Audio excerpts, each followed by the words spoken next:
জয়গুরু। আজকে আপনাদেরকে একটা ঘটনা বলি। এটা শ্রী শ্রী ঠাকুর যেখানে জন্মগ্রহণ করেছিলেন সেই পাবনা জেলার প্রান্তিক পটভূমি হিমায়তপুরের মাটিতে শ্রী শ্রী ঠাকুর যেখানে জন্মগ্রহণ করেছিলেন সেখানকার একটা ঘটনা। তখন আশ্রমে তপবন বিদ্যালয় তৈরি হচ্ছে, মাটির কাজ চলছে, দিনের পর দিন মিস্ত্রি কাজ করছে, অনেক মানুষ ভক্ত শিষ্যরা কাজ করছেন। তো স্বাভাবিকভাবে যখন কাজ চলছে, একজন মিস্ত্রি ২-৩ দিন কাজ করার পরেই তার টাকার দরকার সবার। তো সে টাকা পাচ্ছে না। এবার সে ম্যানেজারের কাছে গেছে। ম্যানেজারের কাছে গিয়ে বলছে যে আমাকে টাকা দাও। তখন ম্যানেজার বলছে যে তুমি কি আমার কাজ করেছো? যার কাজ করেছো তার কাছে চলে যাও। এক কথায় দু কথায় ম্যানেজারের সাথে তর্ক লেগে গেল। আর জানেন তো, মানুষ যখন রাগ করে তখন তার চোখের চাউনি বদলে যায়, তার হাসিটাও বদলে যায়, তার মুখের যে অভিব্যক্তি সেটা বদলে যায়, এমনকি তার হাঁটা বদলে যায়, বডি ল্যাঙ্গুয়েজ যাকে আমরা বলি সেটা বদলে যায়। এইবার সে রাগ তার হয়েছে। সে বলছে শ্রী শ্রী ঠাকুর কোথায়?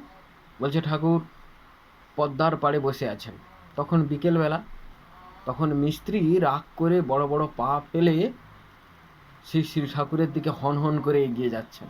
দূর থেকে শ্রী শ্রী ঠাকুর দেখতে পেয়েই বলছেন, বুঝিছ মিস্ত্রি, ফসল ওঠার আগেই শালা কাম সারান ফেলা লাগে, আমি হ্যাজাকের ব্যবস্থা করতাছি। সঙ্গে সঙ্গে মিস্ত্রি একটা লাফ দিয়ে বলছে, ট্যাঁকে নেই টাহা, স্বপ্ন আমার ঢের। এইবারে ঠাকুরের সামনে মিস্ত্রি। ম্যানেজারের কাছে গিয়েছিলাম, টাকা দেয়নি, সে এই কথা বলেছে, সে কথা বলেছে, অনেকক্ষণ ধরে বলে যাচ্ছে। তারপর হঠাৎ তার খেয়াল হলো যে শ্রী শ্রী ঠাকুর উত্তর কিছুই বলছেন না। তখন তার কথা বন্ধ হয়ে গেছে। এইবার শ্রী শ্রী ঠাকুর কথা বলতে শুরু করেছেন। তিনি বলছেন যে আমি যদি তোমায় একমাত্র টাকা দেই তাহলে তুমি গেলিবারে পারো? এবার সে হাঁ হয়ে ঠাকুরের দিকে তাকিয়ে আছে। বলছে টাকা গেলা যায় নাকি? মনে মনে ভাবছে। ঠাকুর বলছেন আমি যদি তোমায় একমাত্র টাকা দিই তুমি শালা চিবিবারে পারো?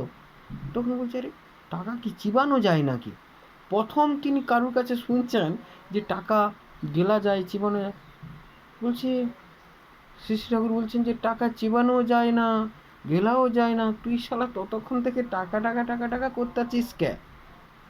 এইবার মিস্ত্রি বলছে আরে আমার সংসার আছে, বউ বাচ্চা আছে, আমার টাকার দরকার নেই। তা তুই তো কবি যে তোর সংসারে কি কি প্রয়োজন। এইবার মিস্ত্রি তার যে নিত্য প্রয়োজনীয় যে শাকসবজি মশলাপাতি সংসার চালানোর যা যা দরকার তিনি ঠাকুরকে একটা লিস্ট দিচ্ছেন। গুরুভাইরা সংগ্রহ করে দেয়। ইতিহাস বলছে সেদিন মিস্ত্রি এত পেয়েছিল যে তার মজুরির থেকে অনেক বেশি। পরে কোনোদিন আর শ্রী শ্রী ঠাকুরের কাছে টাকা চাইতে যায়নি। তো এই ঘটনা থেকে আমরা বুঝতে পারি শ্রী শ্রী ঠাকুরের লীলায়িত মাধুর্যমণ্ডিত জীবন থেকে তিনি যে আচার্য ব্যক্তিত্ব, তার আচরণ কেমন, তার কথা কেমন, তার চলন কেমন। আমরা বলি দিব্য জীবন এবং বাণী, মানে তার বাণীর সাথে জীবনীকে আমরা যদি মেলাই তবে আমরা তার বাণীগুলোকে সম্যকভাবে বুঝতে পারবো। না হলে পরে তার এই বাণীগুলোকে বোঝা খুব মুশকিল। তো যাই হোক, আজকে এখানেই রাখছি।